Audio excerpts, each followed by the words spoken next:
Les extendemos un súper saludo desde el Comité de Neumología Crítica, desde la ANSI y sobre todo a los ponentes del día de hoy, el doctor Amílcar Almanza y el kinesiólogo Adrián Gallardo, quien nos está acompañando hoy desde Argentina. Entonces, bueno, no siendo más, voy a comenzar con este tema de aerosol terapia de ventilación mecánica no invasiva y debemos tener muy en cuenta, sobre todo en esta parte eh, de la administración de aerosoles en el soporte ventilatorio no invasivo. Y es que la ventilación mecánica no invasiva representa un sistema respiratorio híbrido, ¿sí? Y es bueno que lo comprendamos de esta manera porque en efecto es parcialmente abierto, depende del paciente y también vamos a tener en cuenta que vamos a tener pérdidas estructurales y de flujo que son inevitables, ¿sí? En este contexto de la ventilación mecánica no invasiva, la administración de aerosoles no puede en ningún momento analizarse únicamente desde la fisiología, sino también desde la interacción entre dinámica de fluidos, entre fisiología pulmonar regional. También tenemos que tener en cuenta la arquitectura del circuito. Debemos tener también muy pendiente la interfaz que utiliza el paciente y el dispositivo. Entonces, la ventilación mecánica no invasiva va a introducir una variabilidad interindividual, y eso es bueno tenerlo en cuenta, que es significativamente mayor que la ventilación mecánica eh, invasiva como tal. Entonces, para tener una visión un poquito más macro de este tema versus la no invasiva, de lo que es la medicina de aerosoles y el uso de la ventilación no invasiva, es el diseño del nebulizador y la interfase de entrega que va a estar sometida a una emisión fugitiva de aerosoles. Esto es un tema muy álgido, sobre todo porque cuando hablamos de emisiones fugitivas, tenemos acá muchos contextos en los que debemos movernos y es precisamente porque hay fundamentos físicos que están asociados a la deposición y al tipo de aerosol y que van a estar muy ligadas al patrón respiratorio del paciente, al flujo programado del ventilador, a la misma interfase, al mismo dispositivo que se utiliza.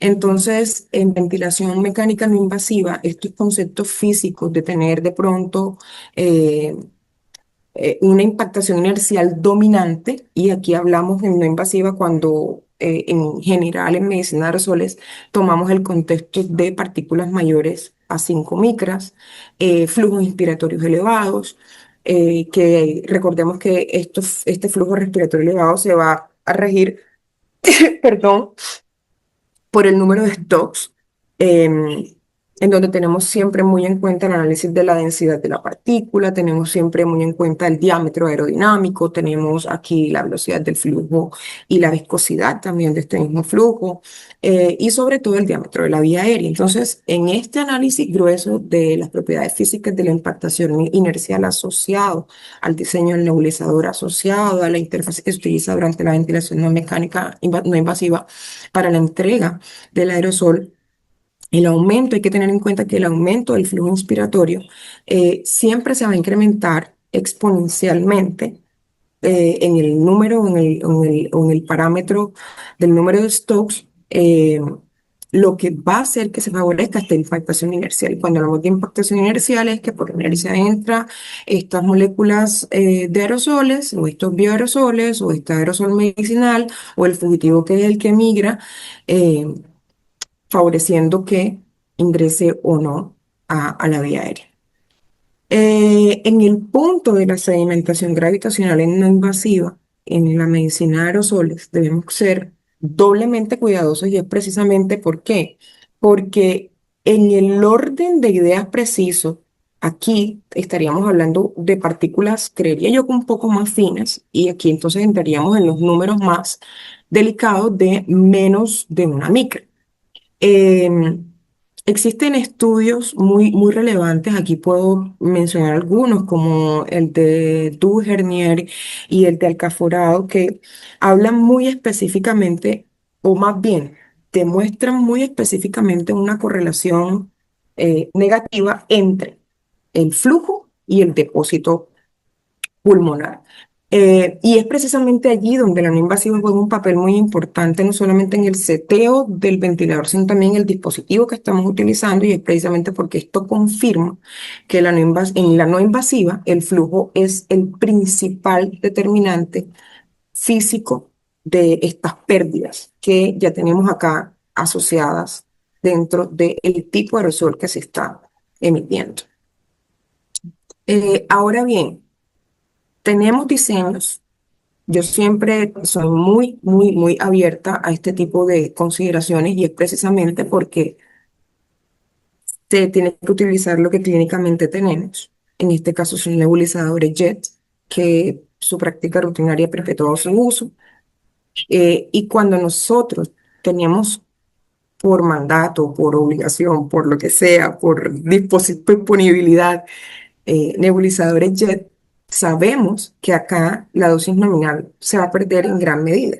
La dosis nominal va a estar disminuida a valores como 16 a 18%. Algunos estudios hablan de 20%. Y cuando hablo de esto es que solamente entre el 18 y el 20% de la dosis total del medicamento va a ser eh, eh, localizado en áreas pequeñas o periféricas de la vía aérea, a diferencia de lo que ocurre con nebulizadores de malla vibratoria, en donde como no se requiere de un volumen, un flujo extra de gas, ni mucho menos tiene una cámara de diseminación que mitigue el impacto de los aerosoles cuando se disipan, ¿verdad?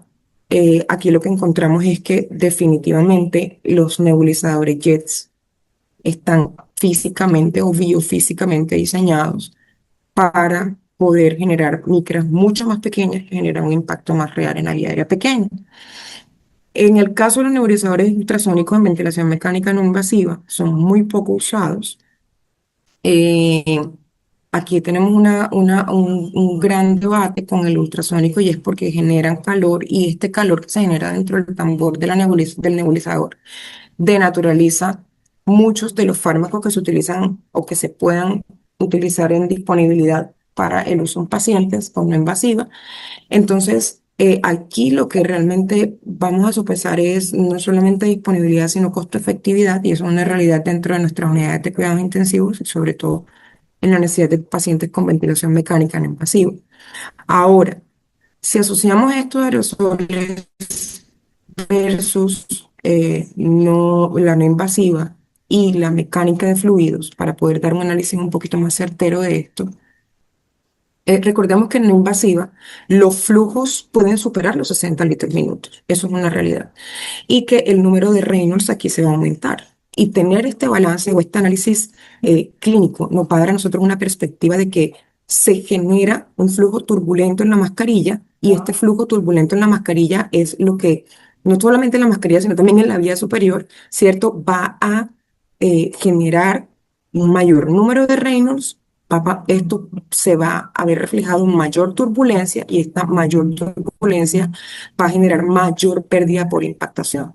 Entonces, todos estos factores, ¿verdad?, que tenemos en la administración de medicamentos inhalados con la no invasiva, eh, se suman a las fugas, ¿sí? Que ya lo habíamos comentado al inicio. Entonces, las fugas generan jets laterales, y estos jets laterales van a alterar el patrón del transporte del aerosol. Entonces, es multifactorial. Si nos ponemos a hacer un análisis muy minucioso de toda esta información, nos vamos a encontrar definitivamente de que el dispositivo sí cuenta como un factor supremamente importante, y que la eficacia en la variedad sí, en la variedad de pronto de mitigar o reducir emisiones en nebulizadores en pacientes con no invasiva, eh, en estudios ya muy claros, nos están dejando que definitivamente la concentración de aerosoles más altas en los entornos del paciente fueron mayores cuando usamos no invasiva con nebulizadores JET que no invasiva con malla vibratoria. Ahora bien, eh, esto es sumamente importante porque va a ser mayor la pérdida que tenemos eh, del medicamento versus el total de la molécula que vamos a estar administrando en nuestros pacientes. Y siguen existiendo estudios que nos están demostrando lo mismo y eh, esto es algo que nosotros desde la práctica clínica debemos considerar, sobre todo porque este análisis crítico comparativo de la malla vibratoria que nos está presentando todo el tiempo ventajas físicas claras son las que definitivamente asociadas a la no invasiva nos van a dar de pronto tranquilidad en el total de la dosis que se está administrando. Entonces, ¿qué sí podemos tener como un estándar? Por ejemplo, con malla vibratoria, cuando administramos no invasiva, que debería ser el gol estándar, no vamos a tener o vamos a tener menor retención residual. ¿Por qué? Porque no hay un flujo extra circulante. La malla vibratoria no requiere de un flujo de oxígeno extra porque es un dispositivo netamente eléctrico. Y hay menor variabilidad dependiente de la presión. Entonces, difícilmente vamos a encontrar esta intersección lateral de flujo que va a afectar la diseminación del gas dentro de la vía aérea o del aerosol dentro de la vía aérea, lo que va a garantizar mayor impacto en la vía aérea pequeña. Em, Más estudios siguen demostrando lo mismo, ¿cierto? Y esto no es nuevo, ya esto es algo que nosotros debemos tener por estándar y que sobre todo lo que realmente nos interesa aquí es comprender de que definitivamente dentro de todo el rango de consideraciones, la interfase no ha generado en este estudio, por ejemplo, que fueron modelos simulados, no ha generado de pronto un impacto en la diferenciación del tipo de máscara o interfase que estemos utilizando con nuestros pacientes siempre y cuando se utiliza el dispositivo adecuado. Y es que precisamente el objetivo de este estudio fue esto, o sea, demostrar la eficiencia del dispositivo aerosol en un modelo de pulmón simulado en donde aquí se conectó un ventilador mecánico, un circuito con diferentes máscaras, y lo que sí se pudo demostrar es que no hubo diferencia significativa por el tipo de interfaz, pero sí por el tipo de nebulizador. Entonces, siempre vamos a tener por encima del nebulizador jet y del ultrasónico mayor efectividad y costo efectividad en el uso de estos dispositivos de malla vibratoria sobre ellos. Particularmente en este estudio, se utilizó no invasiva con PIP escalado incluso en casos de hasta 5, de 5, de PIP hasta 20, con máscara facial completa, con máscara, así como estamos viendo en la imagen, máscara oronasal, máscara de seguimiento, o sea, total face que le decimos. Y lo sorprendente acá es que incluso si comparamos la impactación del nebulizador JET versus un PMDI bien administrado con buena técnica y un espaciador, el PMDI, que es el famoso PUF, tiene mayor efectividad que el mismo nebulizador JET. Entonces, fíjate que eh, es interesante conocer este dato porque a veces creemos que va a estar más ligado a la interfase que al dispositivo y resulta que es todo lo contrario, ¿cierto? El dispositivo quien está definitivamente marcando un antes y un después y es la eficiencia y la eficacia de los dispositivos del aerosol lo que realmente nos está dando a entender de que el nebulizador JET siempre va a ser menos eficiente que incluso un mismo PUF o inhalador de dosis medida en pacientes con no invasivo. En el caso puntual de programación, es un estándar establecido por los expertos en ventilación mecánica y aerosolterapia.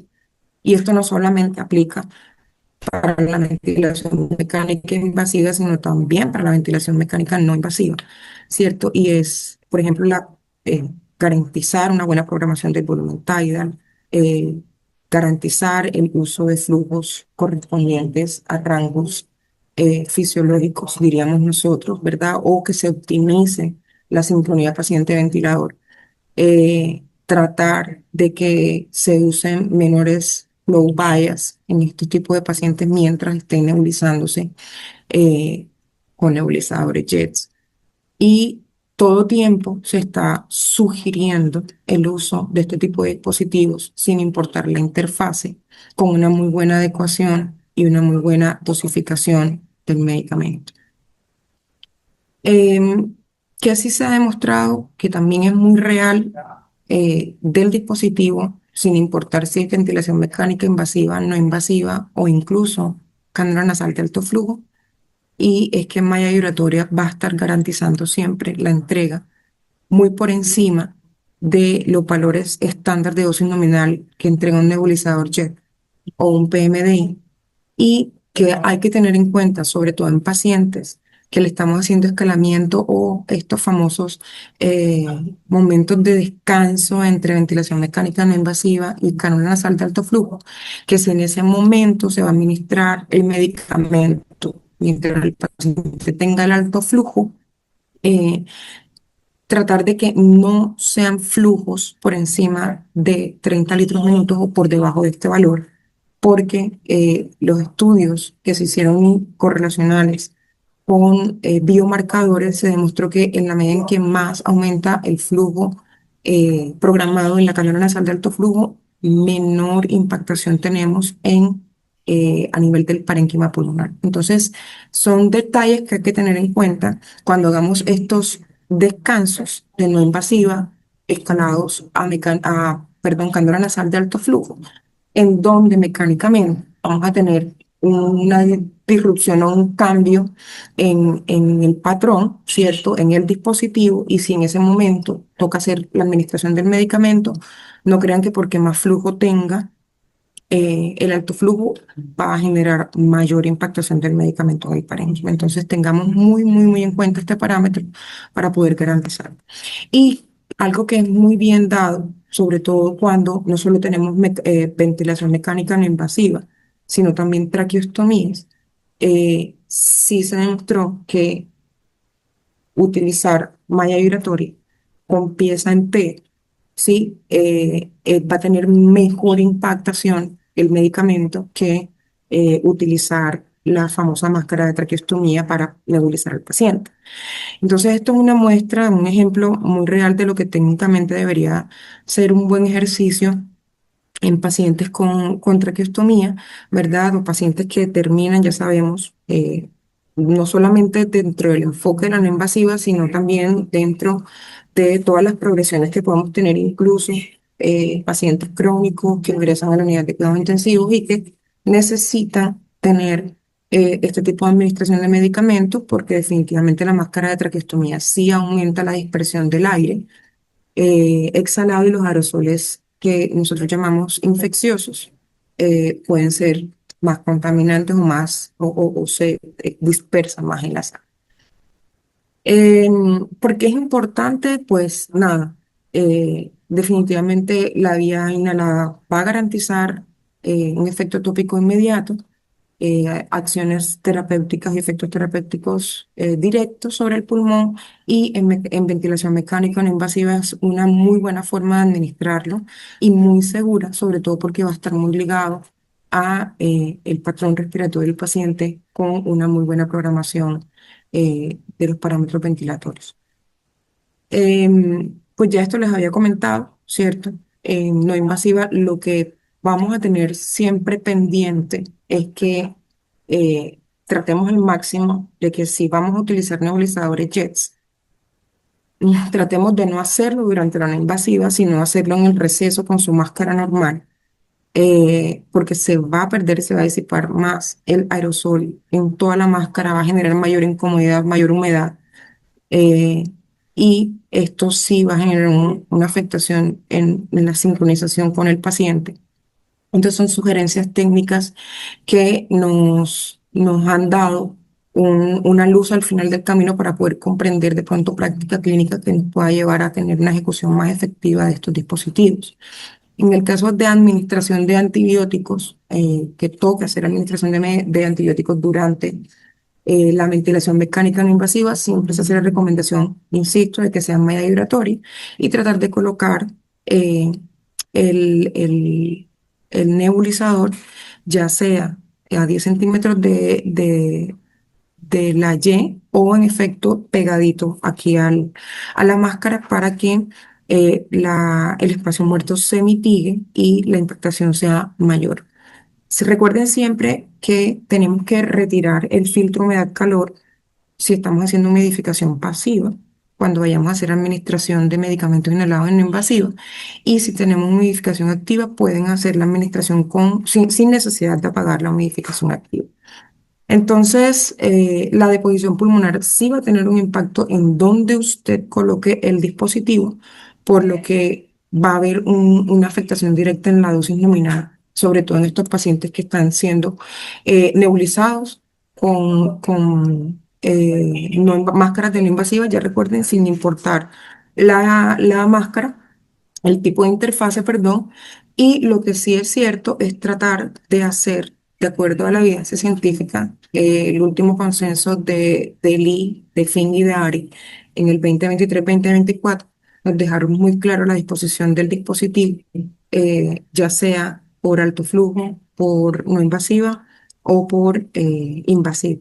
Entonces, lo que sí es cierto es que no solamente entre los estudios que tenemos de soporte para no invasivas se están extrapolando por datos o resultados de ventilación mecánica invasiva por el tipo de modo, lo que ha demostrado que definitivamente en el caso puntual de la ventilación mecánica invasiva, sí vamos a tener aquí un tipo de diferenciación en el modo que se utiliza para nebulizar. No obstante, en no invasiva, como sabemos que tenemos un condicionamiento netamente ligado por patrón respiratorio o por presiones de soporte que están asociadas a la condición clínica del paciente y a la titulación del experto frente a la necesidad del paciente, pues sencillamente lo que sí vamos a tener como derrotero de información extrapolada de la invasiva hacia la no invasiva es que la visualización del efecto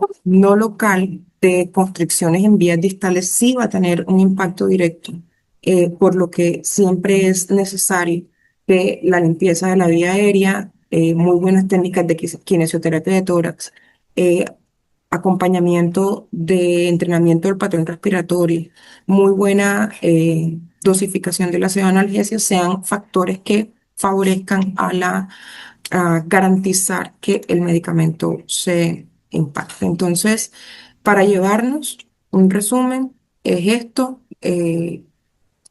recomendado siempre malla vibratoria, la ubicación del dispositivo siempre en rama inspiratoria a 10 centímetros de la Y o cerca de la máscara directamente, eh, retirar el filtro humedad-calor o en el caso de que tengan humidificación activa, dejarlo, no hay ningún problema. Y siempre tener en cuenta de que en la medida en que menos desconectemos al paciente o tengamos dispositivos que impidan la desconexión, vamos a garantizar no solamente seguridad para el paciente, sino también para el operador. Entonces, tratemos de cambiar el mindset. Sabemos perfectamente que esto es un reto enorme por costo, por asuntos de costo, pero la efectividad siempre va a ser superior, y en efectos de salud, perdón, de seguridad, vamos a tener un mejor resultado en salud de nuestros pacientes. Entonces, cualquier duda o inquietud que tengan, pues pueden dejarla acá en el chat, y con gusto podemos resolverlo. Em, Ahora vamos a continuar con el doctor licenciado Adrián Gallardo. Hola Adri, ¿estás por ahí?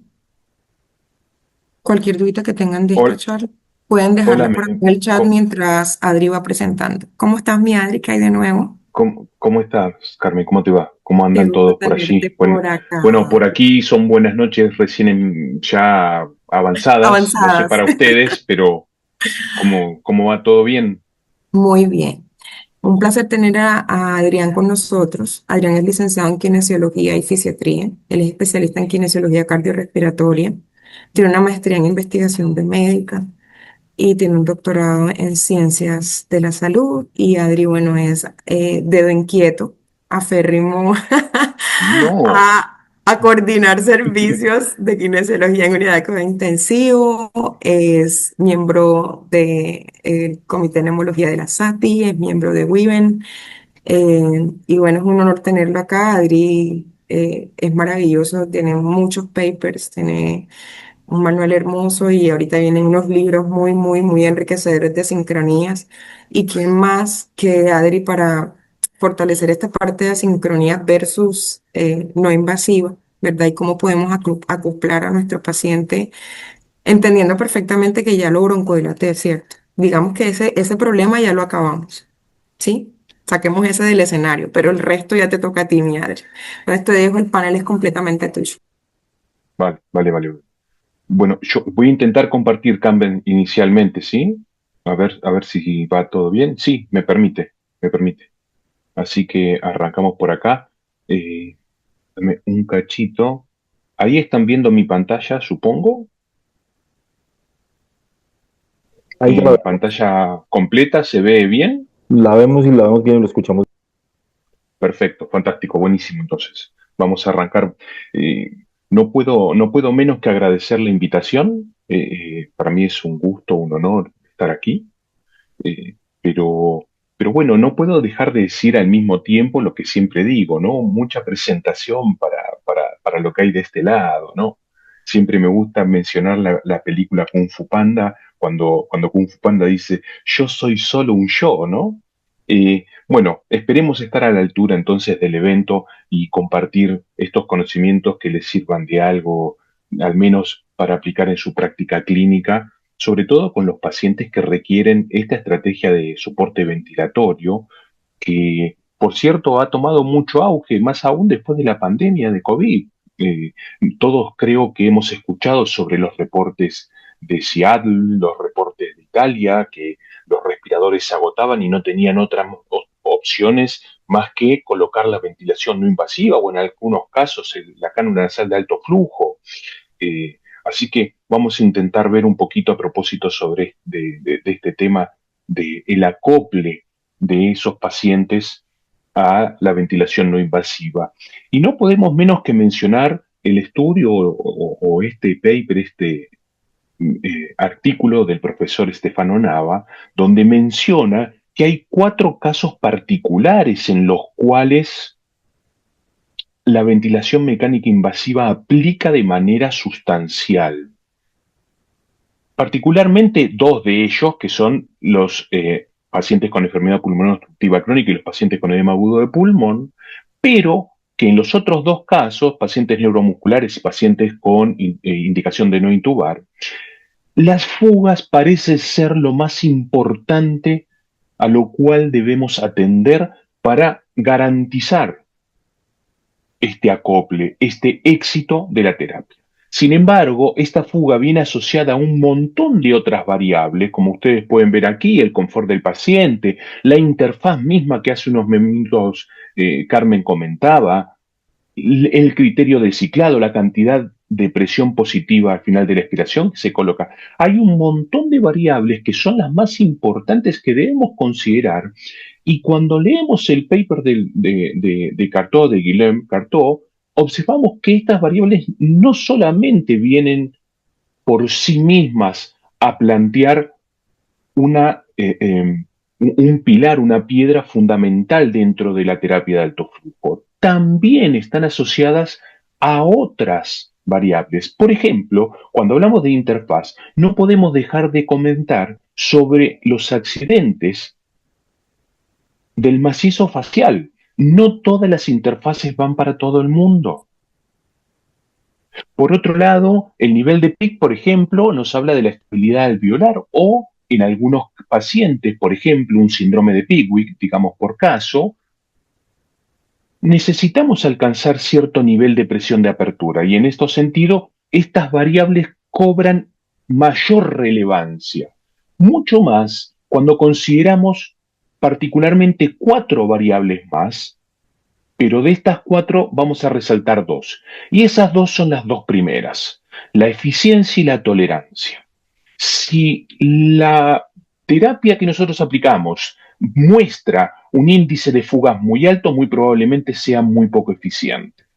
Y el paciente no lo pueda tolerar del todo bien.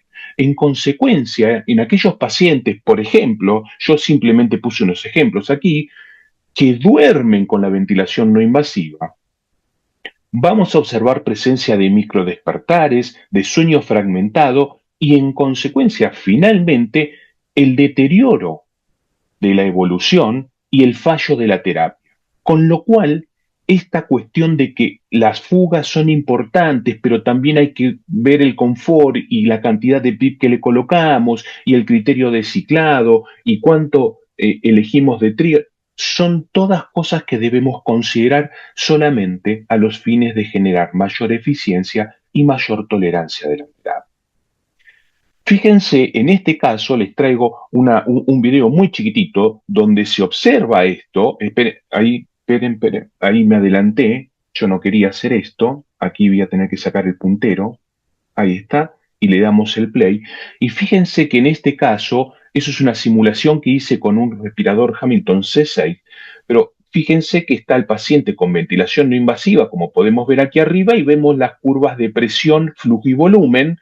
Y fíjense aquí, cuando comenzamos a ventilar al paciente, si la cantidad de fuga es muy alta, observen cómo sucede un disparo tras del otro. Y esto es lo que llamamos autodisparos secundarios a la presencia de fuga aérea. El respirador no alcanza a compensar la cantidad de fuga presente y en consecuencia se cree que todo el tiempo el paciente está disparando un ciclo respiratorio.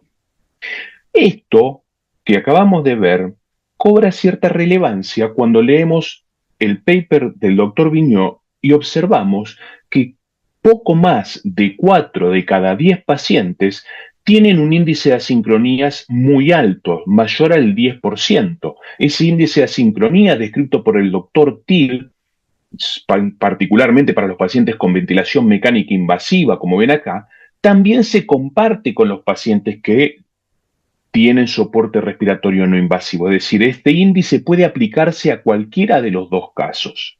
Y en el caso particular que estamos discutiendo, la cantidad de soporte, es decir, de presión de trabajo que se le coloca, y el nivel de flujo, es decir, la tasa de flujo que aplicamos está muy, pero muy relacionada con el éxito de la terapia. Fíjense que en este paper del doctor Vigneault, el análisis multivariado, observó que la presión de soporte y las fugas estaban directamente relacionadas con la presencia de asincronías. Sin embargo, la cantidad de asincronías o de disincronías que observó el doctor Vigneault fueron realmente muy altas. Fíjense que fueron aproximadamente 5 o poco más de 5 y en los distintos porcentajes, siendo el ciclado demorado la más prevalente, casi en 1 de cada 4.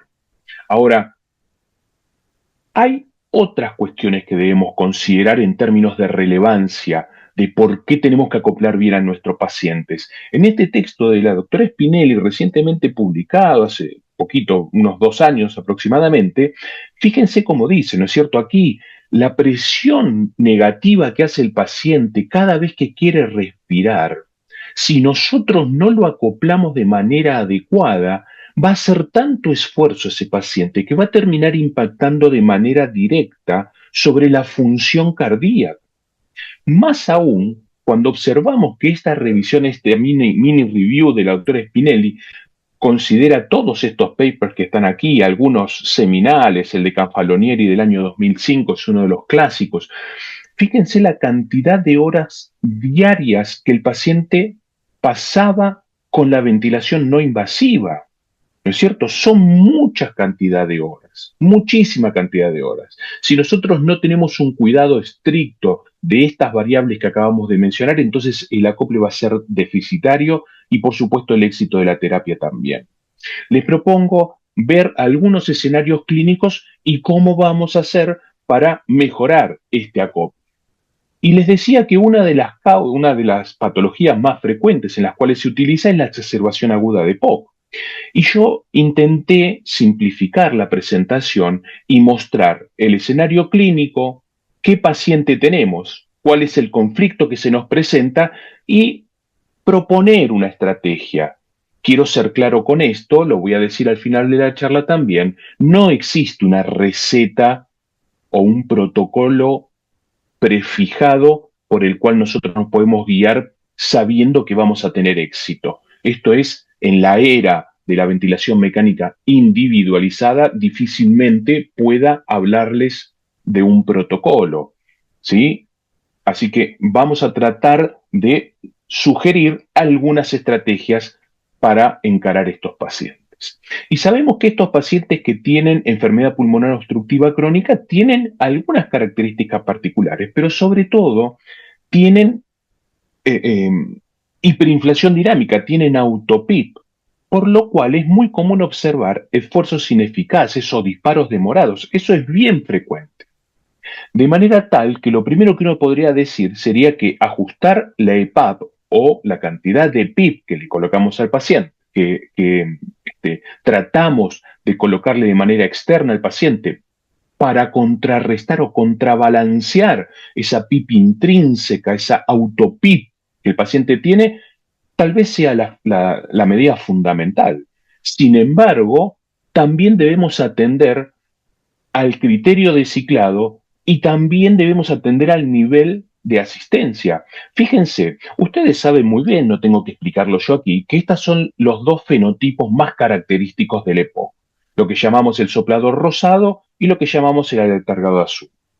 En este caso, muy particularmente, tenemos un problema en la primera parte de la ecuación de movimiento, esto es en el componente elástico de la ecuación de movimiento. Mientras que en el segundo caso tenemos una alteración en la segunda parte de la ecuación de movimiento, es decir, en los componentes resistivos, de tal manera que no podemos abordar a los pacientes con EPOC de manera fija, de manera estándar. Son dos pacientes, los dos con EPOC, pero uno necesita mayor presión de trabajo, mientras que el otro necesita mayor presión de base. Por lo cual, inicialmente debemos atender a cuál es el conflicto que se nos presenta frente a ese paciente. En este caso les voy a mostrar un paciente también simulado con un Hamilton C6 que tiene disparos inefectivos, muy probablemente con presencias de fuga, eso está claro, aquí se puede observar muy bien, pero puede ser también que tenga cierto nivel de autopip. Miren aquí y cómo se observa. Cuando estamos frente a este paciente, lo que observamos es que la curva de flujo tiene una pequeña inflexión aquí, aquí nuevamente, otra pequeña inflexión aquí, aquí hay nuevamente una pequeña inflexión, pero sin embargo no existe un disparo o una respuesta del respirador ante esa solicitud. Muy posiblemente lo que sucede es que tiene incremento de la carga umbral elástica y la cantidad de PIB que se le colocó no alcanza a compensar esto. Ahora, esto es todo lo que tenemos que ver, es decir, tenemos que ver la cantidad de PIB y la presión de trabajo. No, de ninguna manera. Hay un montón de otras cosas que debemos considerar a los fines de optimizar el acople del paciente en ventilación no invasiva. Inicialmente, sabemos perfectamente bien que a veces se hace la ventilación no invasiva con ventiladores que están dedicados a la ventilación no invasiva y hay veces que los ventiladores son convencionales para ventilación invasiva, pero el software que tienen nos permite hacer ventilación no invasiva. Sin embargo, eso no los transforma en ventiladores de no invasivo. Y aquí hay una diferencia en términos de compensación de fugas que es muy importante. Además, si el paciente tiene mucha sed de aire y respira muchas veces, es decir, que está taquipneico, bastante frecuente en el paciente que necesita ventilación no invasiva, existe lo que el doctor Racca llamó el espacio muerto dependiente de la frecuencia. Sabemos que las máscaras, las interfaces de ventilación no invasiva tienen un espacio muerto. Entonces, mayor cantidad de veces ventilamos, mayor cantidad de veces utilizamos ese espacio muerto. Y además hay dentro de las características de las máscaras, sabemos que el casco helmet versus la oronasal, como se ha estudiado en esto ahora vamos a ver, también tiene un impacto, no solamente en las presiones de base, sino también en la utilización de filtros o humidificadores activos. Y esto aumenta la tolerancia del paciente, acopla mejor y la terapia es más exitosa. Finalmente, sabemos, de acuerdo a los textos del profesor Nava, que las fugas son una realidad en la ventilación mecánica y muchas de estos equipos, de estas terapias de alto flujo, traen incorporado lo que llamamos un whisper, es decir, fugas intencionales. Ahora bien, eso no debe confundirse con las fugas producto del mal acoplamiento del paciente, producto de la mala selección de la interfaz, producto de las disincronías, producto del disconfort. Allí tenemos que hacer una diferencia y por eso yo puse la fuga intencional, pero hay que separarlo de todas estas variables que debemos considerar y reconocer de manera inmediata para garantizar el éxito de la terapia. Fíjense, les decía hace un minuto, que había respiradores que eran dedicados y respiradores que eran convencionales. Y en este paper del doctor Bueno se nota claramente. Fíjense los respiradores, que son respiradores dedicados o destinados a la ventilación no invasiva, el nivel de fuga que tienen es menor en cualquiera de los casos. Acá hay dos cuadros, porque son los cambios que se sufren en PIP. Y fíjense, cuando hay una fuga media, el Vision y cuando tiene una fuga muy alta, en comparación con un respirador convencional, es realmente muy inferior. O aquí también es muy inferior.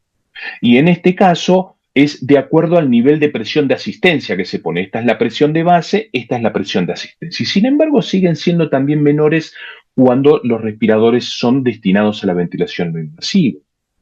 Más aún, el paper del doctor Navalesi muestra que la interfaz también tiene un impacto directo. Fíjense la tolerancia, mala, pobre, suficiente, buena o muy buena.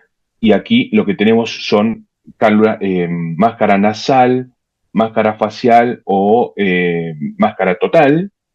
Y aquí tenemos el lavado de CO2, es decir, cómo se produce un lavado de CO2 con la ventilación espontánea y cómo reduce de manera sustancial la concentración de CO2 a medida que vamos colocando ventilación no invasiva, pero fíjense que esta última tiene mayor eficiencia que las otras dos, con lo cual necesitamos conocer la fisiopatología subyacente y adecuar la máscara que corresponda para ese paciente y acoplarlo de manera correcta.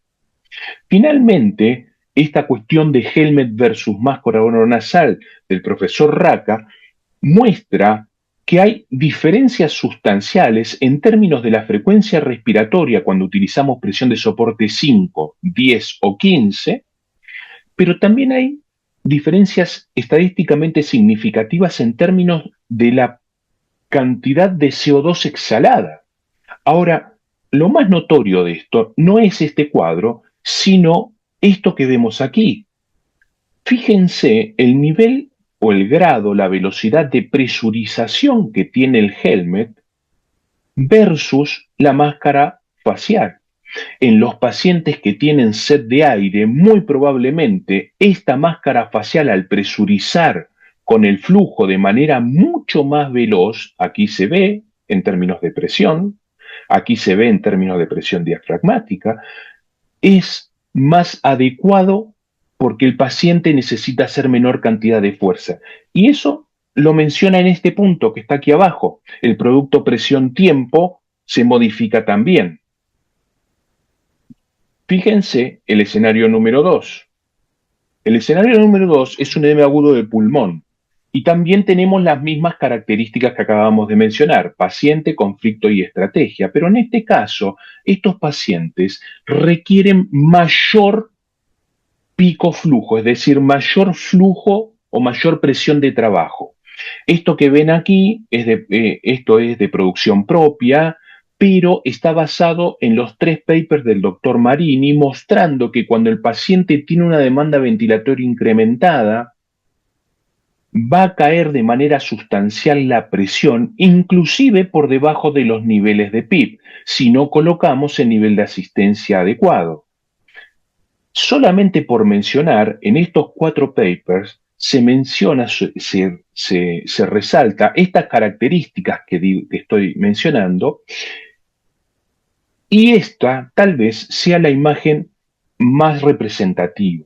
Colocarle PIP a estos pacientes, si bien es necesario, también debemos saber que no va a enjuagar, va a escurrir los alveolos, no les va a quitar el agua producto del fallo cardíaco. Entonces necesitamos hacer otra cosa. ¿Qué es esa otra cosa? Esa otra cosa es incrementar el nivel de la presión de asistencia. Aquí, como pueden ver en este paper de Bellos, se menciona que inicialmente deben arrancar con 8 a 12 centímetros de agua de presión, pero que después puede ir subiéndose esa cantidad de presión de asistencia, justamente a los fines de rebatir esta sed de aire que tiene el paciente. Más aún, en el paper del doctor Masip, que menciona que la presión inspiratoria pico incrementada puede afectar de manera directa el trabajo cardíaco, también se menciona que a pesar de eso, fíjense, yo les marqué con flechas cómo se menciona que se reduce, por ejemplo, la poscarga o se reduce la precarga del ventrículo izquierdo y derecho, pero fíjense aquí, reduce el trabajo respiratorio y además esa presión intraalveolar genera alguna línea de contención contra el edema que se va produciendo. Por lo cual, una estrategia, podríamos decir, ya basado en el paper de Rosberg, que son las guías sobre ventilación no invasiva en edema agudo de pulmón, fíjense que tiene una recomendación fuerte, pero una certeza moderada, colocar un nivel determinado de PIP busca reclutamiento alveolar, reducción del retorno venoso y la disminución de la poscarga, pero ese paciente con sed de aire nosotros necesitamos atenderlo con otras características. ¿Para qué? Para reducir el esfuerzo respiratorio. Y para eso necesitamos un nivel de asistencia alto con un rise time también breve. Un tercer escenario sería la insuficiencia respiratoria hipoxémica, donde podemos discutir muchísimo este tema. Clásicamente se dijo que los pacientes con insuficiencia respiratoria hipoxémica no andaban bien con la ventilación no invasiva, pero en este paper del doctor Grieco, del profesor Domenico Grieco, se observa cómo al colocar dos niveles de presión se reduce de manera sustancial, como ven aquí, la presión esofágica, lo que representa el esfuerzo respiratorio del paciente, en cualquiera de los casos. Sin embargo, fíjense que si colocamos una máscara oronasal, la cantidad de PIB recomendada es de 5 a 8 con una presión de soporte de 7 a 10. Pero cuando colocamos helmet, esas presiones se incrementan. Más aún, en máscara facial, tal vez nos convenga utilizar un HME, es decir, un filtro, mientras que en el helmet, para asegurar la aceptación del paciente y el acople correcto, necesitamos humidificación activa. Y esto viene directamente relacionado con el centro respiratorio. Los pacientes que requieren ventilación no invasiva probablemente estén con mucha sed de aire, con un drive respiratorio incrementado, y nosotros hemos podido mostrar a través de una revisión en el año 2024 en la revista chilena de anestesia que esos 4 factores son estos que ustedes ven aquí y que impactan de manera directa sobre el centro respiratorio. Ahora, esto no es nuevo. Nosotros hicimos una revisión, pero básicamente esto está basado en la ecuación del gas alveolar y en el funcionamiento de los receptores J y las células glómicas de los receptores carotídeos. Más aún, esto se estudió por primera vez en el año 1966 y fue el doctor Moran Campbell quien lo hizo, mostrando que ese drive respiratorio incrementado muchas veces deviene de la función de los receptores J y no de la cantidad de dióxido de carbono o la falta de oxígeno que pueda tener un paciente. Por lo cual, asegurar los niveles de asistencia y los niveles de presión positiva al final de la expiración en cualquiera de los casos en la insuficiencia respiratoria hipoxémica es mandatorio. En un escenario número 4, podríamos hablar de un paciente con patología neuromuscular y sabríamos que tiene debilidad muscular diafragmática y esfuerzos ineficaces. Por lo cual, yo creo que aquí, en este esquema clásico del doctor Maquillón, podríamos ingresar en los pacientes con enfermedad neuromuscular con capacidad vital disminuida, particularmente en esta etapa, y ayudar, por supuesto, con el nivel de presión de base, pero sobre todo con el trigger y la presión de trabajo.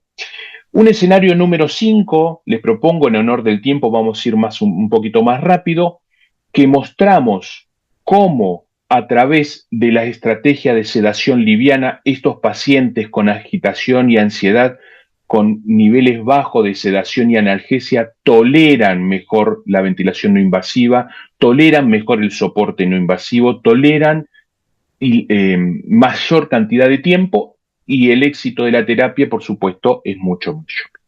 Y finalmente, la estrategia en el paciente con COVID-19, esto ya no se ve demasiado, pero estos papers que yo menciono aquí abajo han mostrado que el correcto acople de esos pacientes a través del control del drive, el control de las fugas y una adecuada presión de soporte tiene un éxito inevitable en la terapia. Ya para ir cerrando entonces, como integración clínica, podemos decir que ese acople o esas variables que debemos considerar no pueden ser un procedimiento estático, sino más bien dinámico y constante, una y otra vez detrás del paciente, sobre todo en busca de la personalización. Y para eso necesitamos inicialmente identificar el fenotipo del paciente que tenemos enfrente, reconocer cuál es el mecanismo por el cual está fallando y en una última instancia priorizar los ajustes que pueden venir directamente relacionados a PIP, al trigger o a la cantidad de tiempo para la presurización del sistema. Entonces, mensajes finales para llevar a casa la interacción paciente-ventilador o la acople de estos pacientes es el éxito o es la piedra angular para la ventilación no invasiva y no existe una configuración estándar. En la era de la individualización difícilmente podamos hablar de esto. El monitoreo estrecho para controlar los desajustes, para controlar el acoplamiento, es realmente necesario y garantiza el éxito de la ventilación no invasiva y en algunos casos tal vez sea necesaria algo de sedación y un poco de confort de ese paciente. Les dejo esta última diapositiva. Yo, con poco más de 5 décadas de vida, haber logrado esto con la inteligencia artificial, para mí es un logro enorme. Espero que por favor me permitan, me acepten esta licencia. Esto lo hice a modo de resumen de todo lo que acabo de mencionar recién. Muchas gracias por estar del otro lado. Muchas gracias por permitirme estos minutos con ustedes.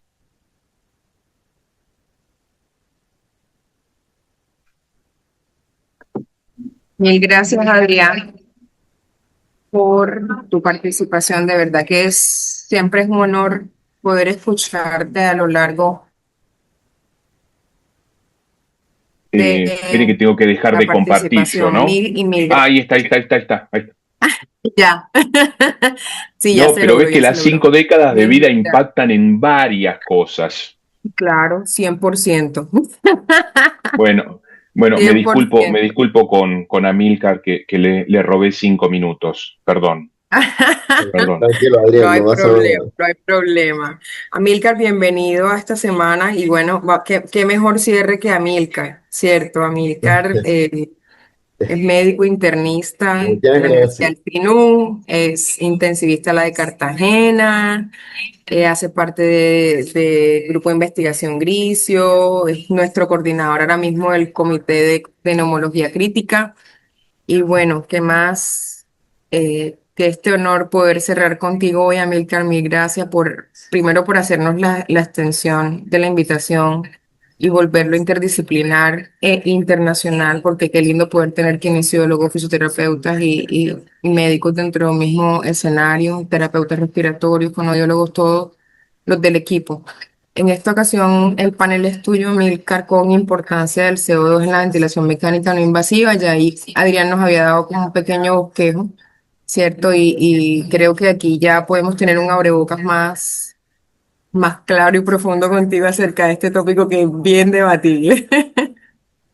Muchas gracias, Carmen. Sí, es bastante debatible el tópico que me corresponde hoy, sobre todo que ayer los profes abordaron muy bien la parte de ventilación mecánica no invasiva y pues eso me ahorra tiempo. Lo que voy a intentar presentar es tratar de cómo podemos nosotros entender desde un punto de vista fisiológico y de dónde vienen los conceptos de hipercapnia y del concepto de hipercapnia permisiva y si realmente nosotros debemos tener esa hipercapnia permisiva en los pacientes y sobre todo en los pacientes con ventilación mecánica no invasiva, que es el tópico que nos toca hoy.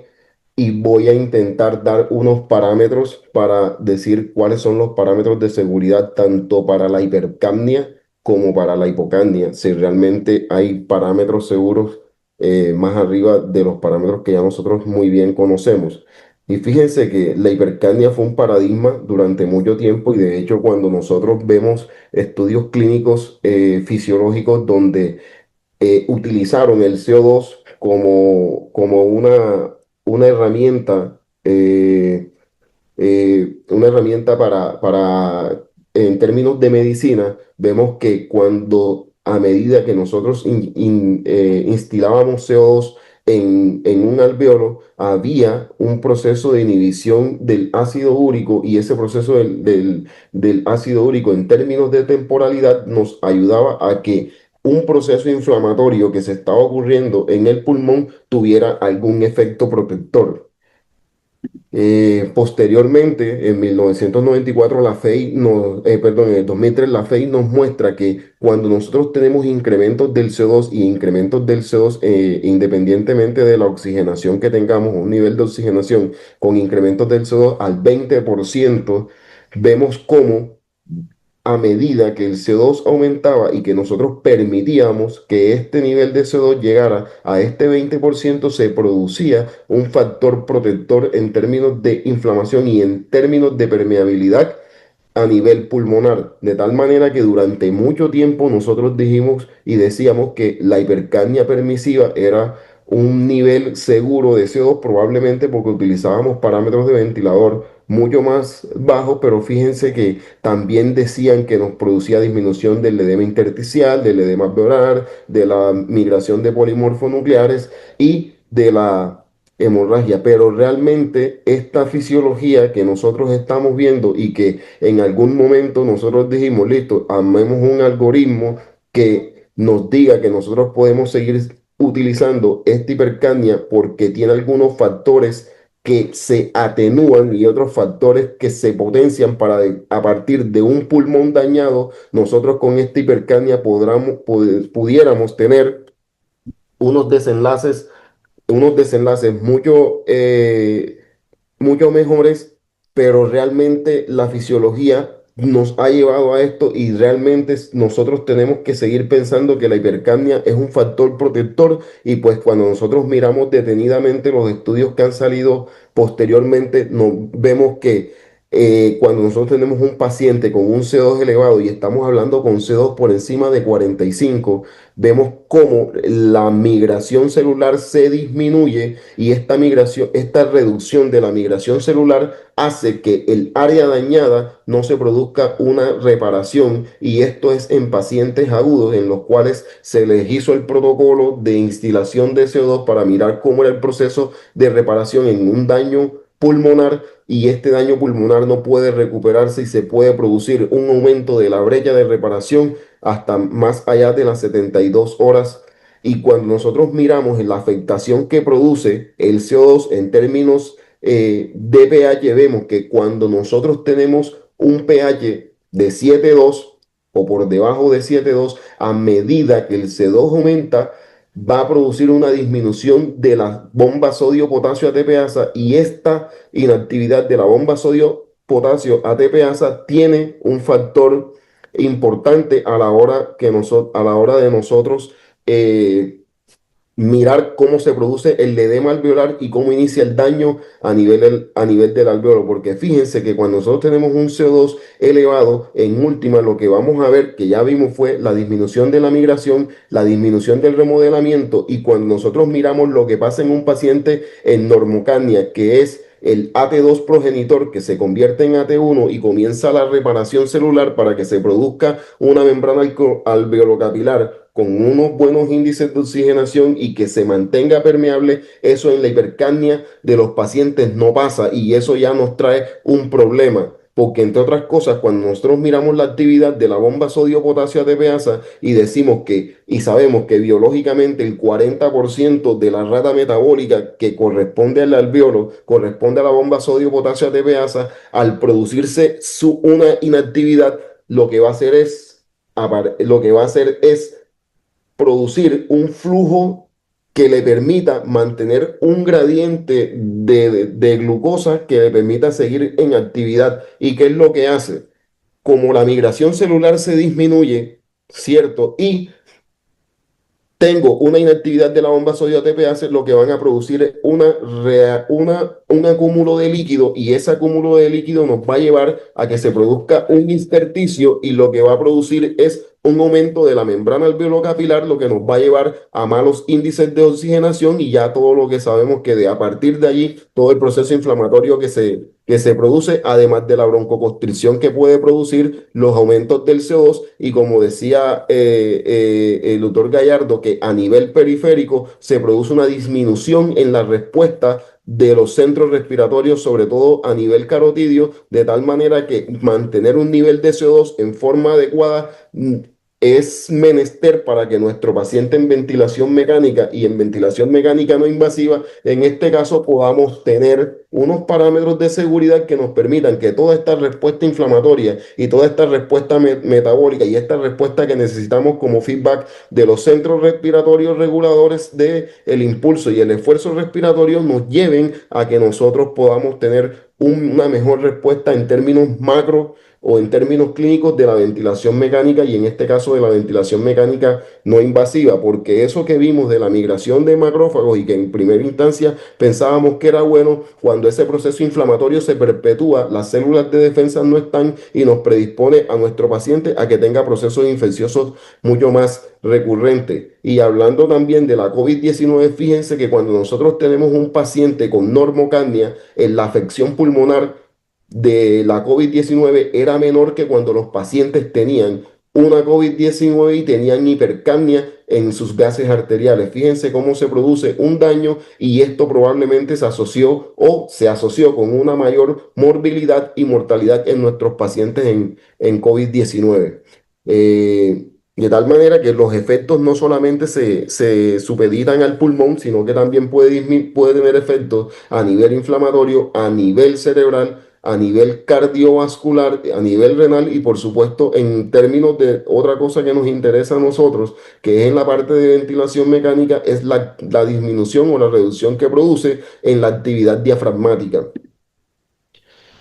De tal manera que si nosotros queremos hacer una asociación entre la fisiología y la ventilación mecánica no invasiva y la clínica, lo que nosotros deberíamos hacer es un inicio temprano para tener una célula que su CO2 baje rápidamente y que se mantenga en una homeostasis que nos permita tener una buena respuesta celular, porque cuando eso no pasa y no podemos corregir o retrasamos el inicio de la ventilación mecánica no invasiva y la corrección de la hipercapnia, vamos a tener una célula en estrés oxidativo y probablemente vamos a tener una pobre respuesta metabólica. En resumen, lo que nosotros miramos es que si hay un beneficio aparente en la respuesta inflamatoria, pero realmente los efectos deleterios que nos produce a la larga terminan que esto sea siendo un beneficio minúsculo. Ya mirando a una fisiología no tan micro, sino una fisiología más grande, nosotros tuvimos la oportunidad hace algunos años de proponer este algoritmo, y en última lo que nosotros queremos es mejorar los volúmenes minutos, disminuir el espacio muerto para mejorar la respuesta de los centros respiratorios, pero si miran, nosotros tenemos que tener una integración completa y buscar cuál es la razón que está llevando a nuestro paciente a esa acidosis y a esa elevación del CO2, porque es bien importante saber cuál es la causa, porque cuando nosotros miramos si la acidosis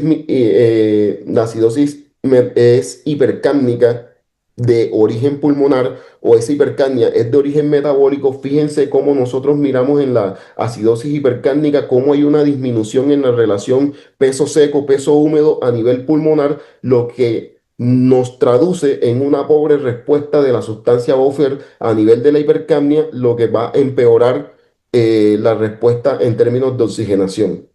Entonces, esta fisiología puede verse en la clínica. Vamos a intentar decir algunos parámetros de seguridad de acuerdo a lo que hemos visto fisiológico y hacer un proceso de integración. Y lo primero es que cuando nosotros iniciamos tempranamente la ventilación mecánica no invasiva, fíjense cómo nosotros producimos una disminución en términos de mortalidad en nuestros pacientes y cuando ese mismo inicio temprano, y estos son pacientes con acidosis hipercándrica severa y estos son pacientes con acidosis hipercándrica leve, fíjense cómo hay una mejor respuesta a la hora en términos de frecuencia respiratoria en comparación con los pacientes que tienen así, que le iniciamos ventilación mecánica y que está no invasiva y que tenemos una acidosis metabólica y una acidosis hipercándrica severa.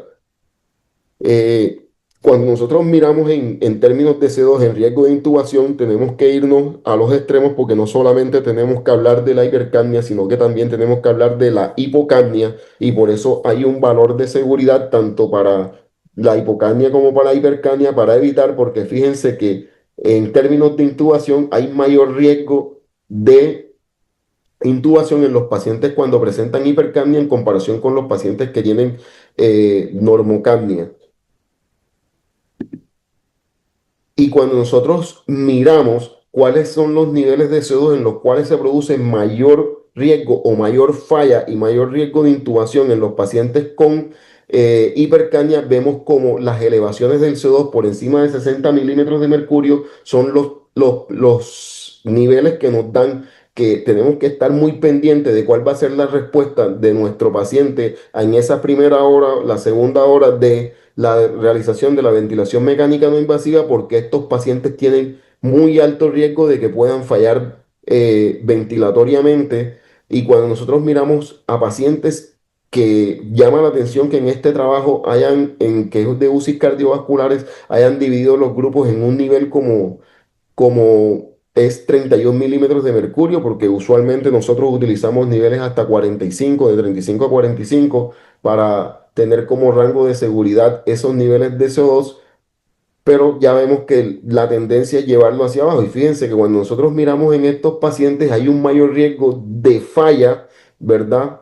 En términos de supervivencia en los pacientes que tienen CO2 por encima de 31 en comparación con los que tienen un CO2 por debajo de 31. Pero cuando miramos y comparamos la normocapnia con la hipocapnia y la hipercapnia, la normocapnia tiene un mejor pronóstico en los pacientes en términos de supervivencia en comparación tanto con la hipocapnia con la hipercapnia. Obviamente la hipercapnia tiene un mayor riesgo de mortalidad en comparación con la hipocapnia, pero los dos extremos son malos y tenemos que tener especial cuidado con eso y eso es confirmado por esta publicación mucho más reciente del Dr. Shows.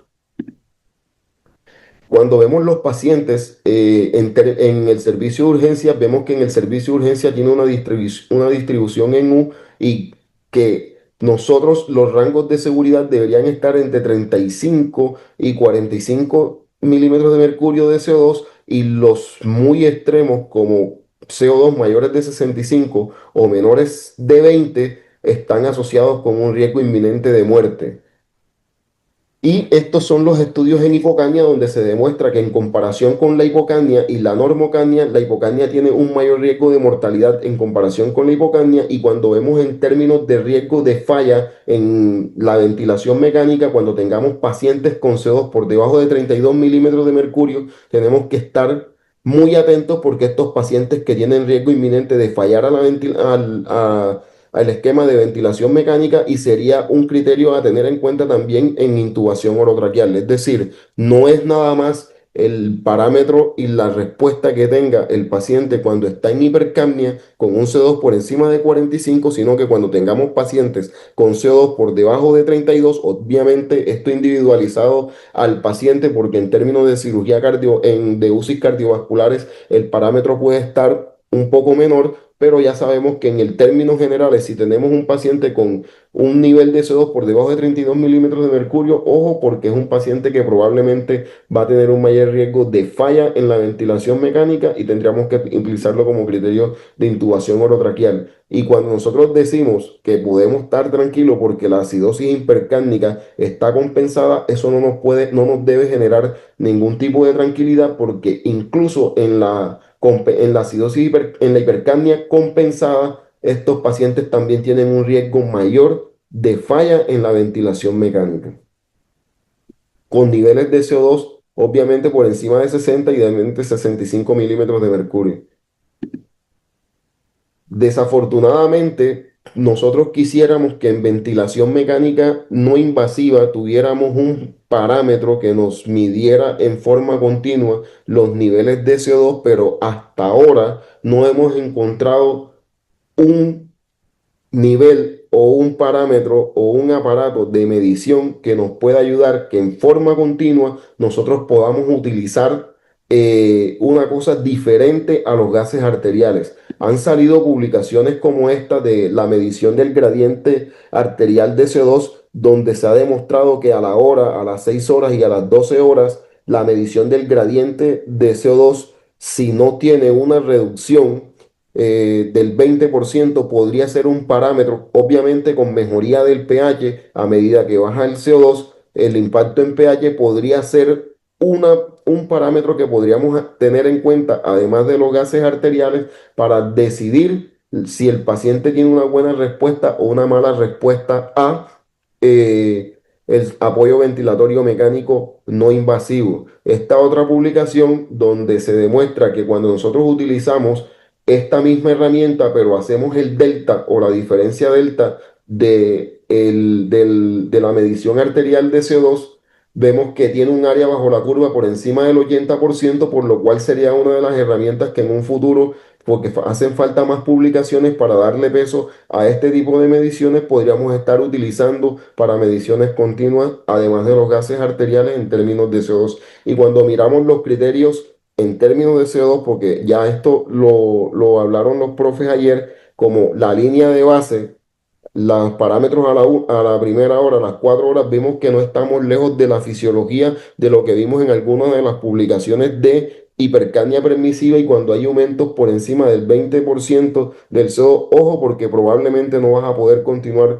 con la ventilación no invasiva y te tocaría buscar otra estrategia. Igual se producen incrementos con términos de reducción de PAFI para los pacientes que tienen criterios para intubación.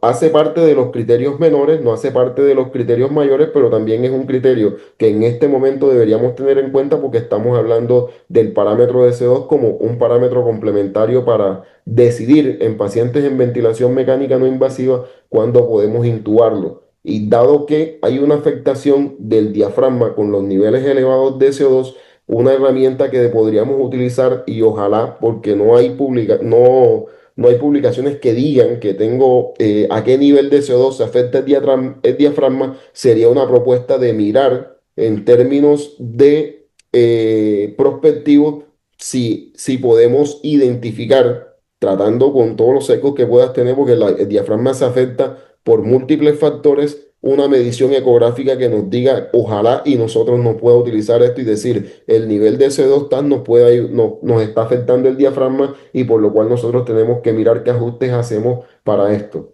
En conclusión, debemos evitar la hipercapnia y la hipercapnia ojalá que no afecte, y la hipercapnia que afecte el pH, que debemos mantener niveles de CO2 en metas individuales, pero las metas generales deberían ser ya no 35 sino 32 milímetros de mercurio y por debajo de 32 milímetros o por encima de 45 tener especial cuidado porque los pacientes pueden fallar ventilatoriamente o necesitarán intervenciones adicionales y todo el proceso inflamatorio que se produce. Vigilar la hipocapnia como seguimiento también y tenerlo muy presente porque siempre estamos vigilando la hipercapnia y dejamos de un lado la hipocapnia y la hipocapnia por debajo de 32 y 31 para los pacientes eh, con en UCI cardiovasculares y ojalá en un futuro podamos tener una herramienta que nos ponga al C2 como brújula en cuidados intensivos y que nos permita medir tanto en ventilación mecánica no invasiva como en la post-extubación, porque en intubación ya tenemos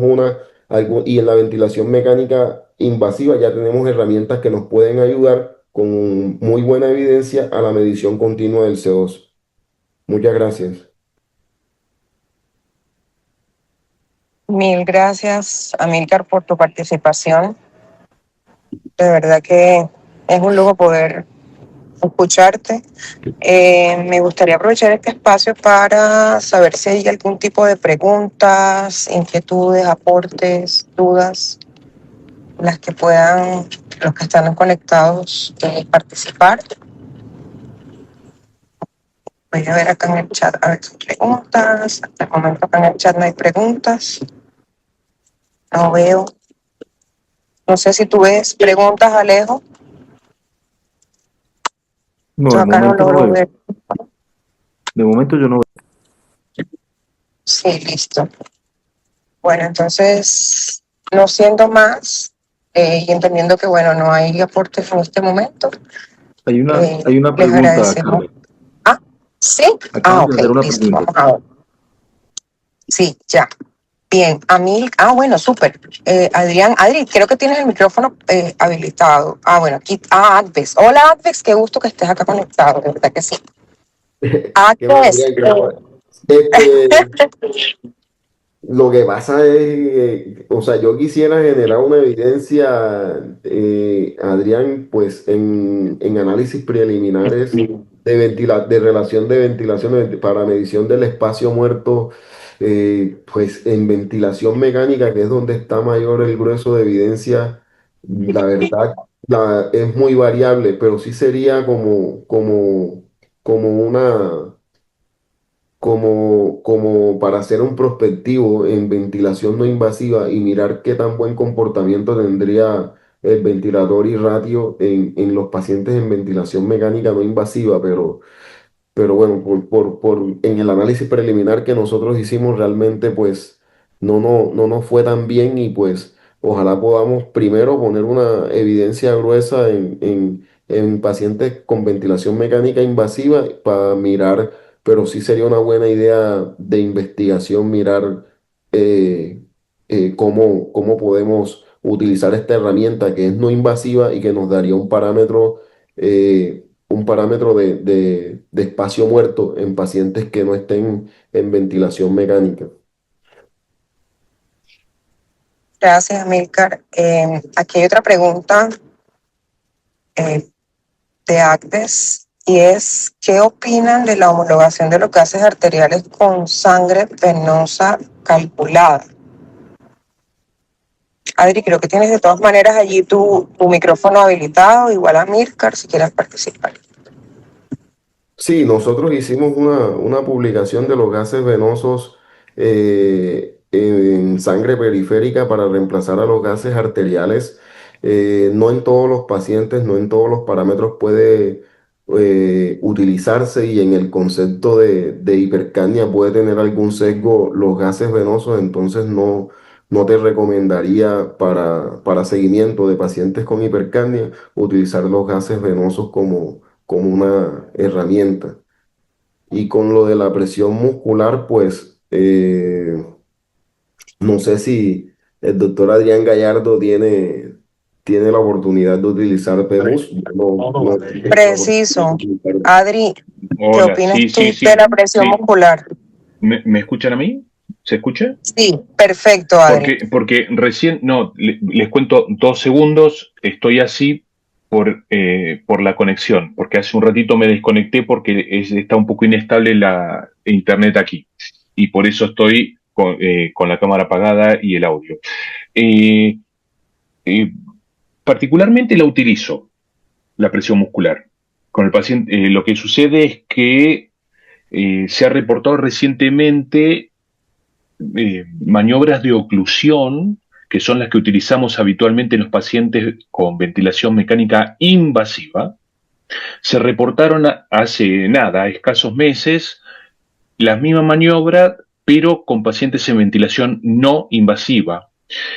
Y hay algunos trastornos con esto, justamente a propósito de las fugas. Ustedes saben muy bien que lo que necesitamos medir es un circuito completamente cerrado, se cierra alguna válvula y el respirador capta la presión que se genera en el sistema, pero si ese sistema se comunica al exterior, entonces toda la presión se desvanece y podemos tener un número disparatado. En rigor, el paciente estaba haciendo una fuerza adecuada.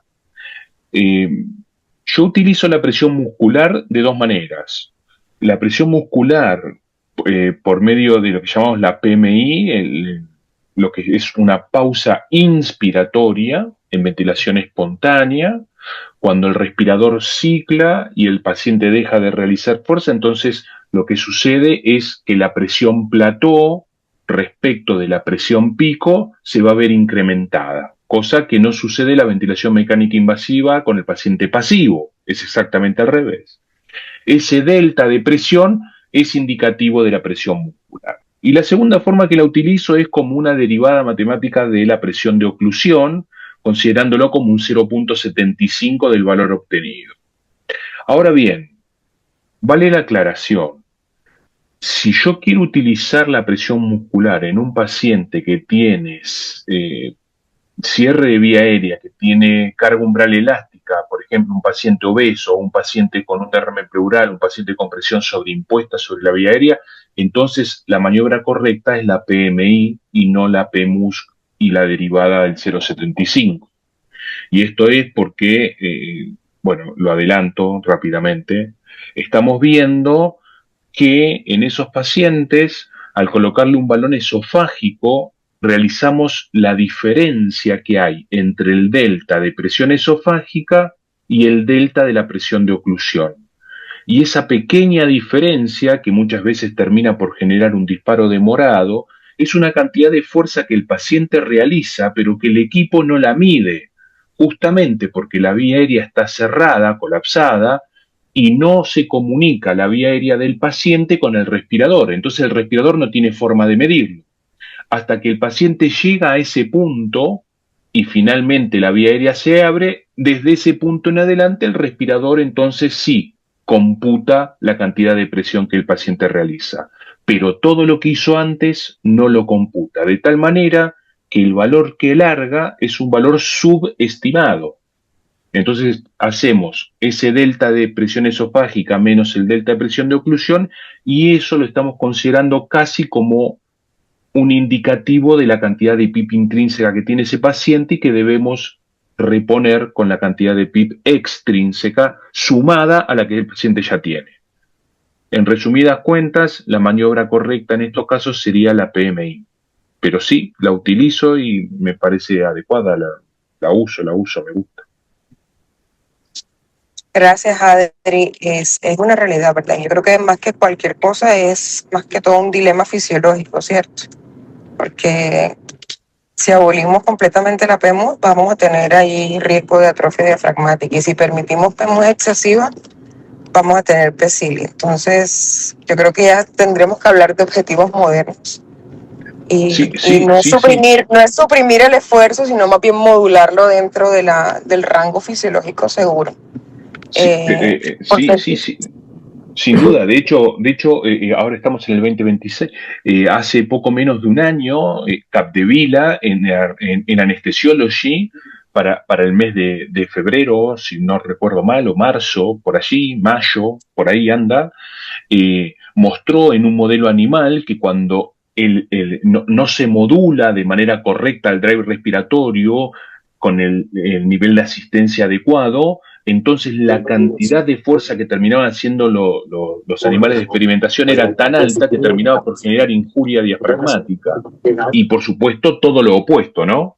Todo lo contrario. Es decir, cuando la cantidad de asistencia era menor, el diafragma se atrofiaba. Es un paper muy, muy interesante, salió en Anesthesiology hace un año. El autor es Capdevila, muy bueno, muy interesante a propósito de esto que estabas diciendo, ¿no?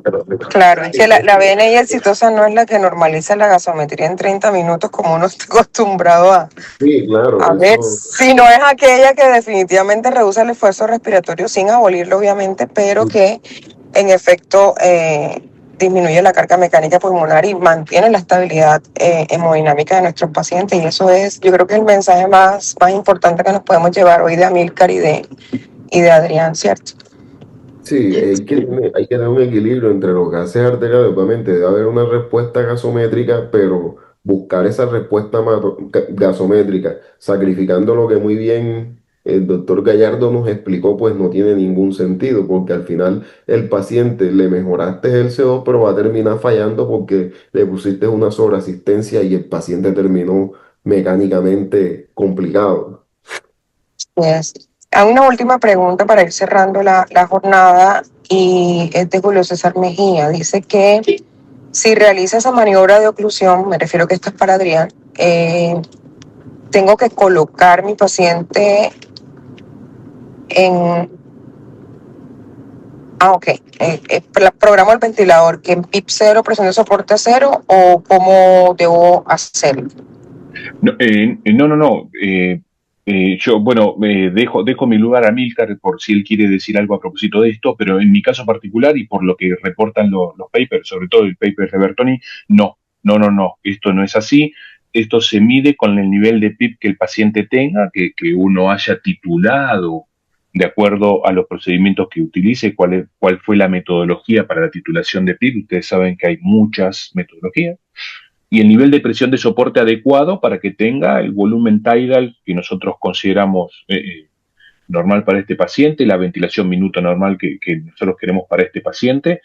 Y hay papers que hablan que no puede tener una frecuencia respiratoria menor de 16, ni tampoco que sea mayor de 25, y si estuviese ese paciente entre 16 y 22, una cosa así, el paciente estaría correctamente asistido. Pero esa sería la presión de soporte que se le coloca al paciente. Y la maniobra se hace en esas condiciones. Se hace una pausa inspiratoria, nada más. Eso es todo. No hay que llevar el respirador a PIP 0 y presión de soporte 0, eso no se hace. Sí, sí, realmente, pues, de acuerdo, Adrián, no hay que llevarlo a Pixero. Se hace con el soporte que el paciente tenga, porque yo lo que quiero evaluar es precisamente eso. Pues la creencia del Pixero probablemente era como para equilibrar las presiones en la vía respiratoria, pero no, el cero lo hago con la pausa inspiratoria. Además, yo no sé, Carmen, si tengo 2 minutos. eh, yo Claro. quiero, nada, es simplemente una pequeña observación, y esto es que la cantidad de PIP que uno coloca al paciente habitualmente, uno se refiere a PIP, ¿no es cierto? Esto es lo más frecuente, esto es lo más frecuente. ¿Por qué motivo? Por una simple razón, y eso es que los equipos ofrecen esa variable. Entonces uno titula esa variable. Lo que sucede es que para alcanzar ese nivel de PIP que nosotros colocamos, inevitablemente necesitamos introducir un volumen de gas al pulmón. Es lo que llamamos el volumen de PIP, ¿no? O el volumen asociado a PIP, o el volumen secundario a PIP. Eh, y este volumen en los pacientes que están en ventilación mecánica invasiva, mucho más todavía. Eh, en los pacientes que están con soporte respiratorio, muchas veces vienen a suplir parte del volumen de reserva expiratorio que ese paciente ha perdido.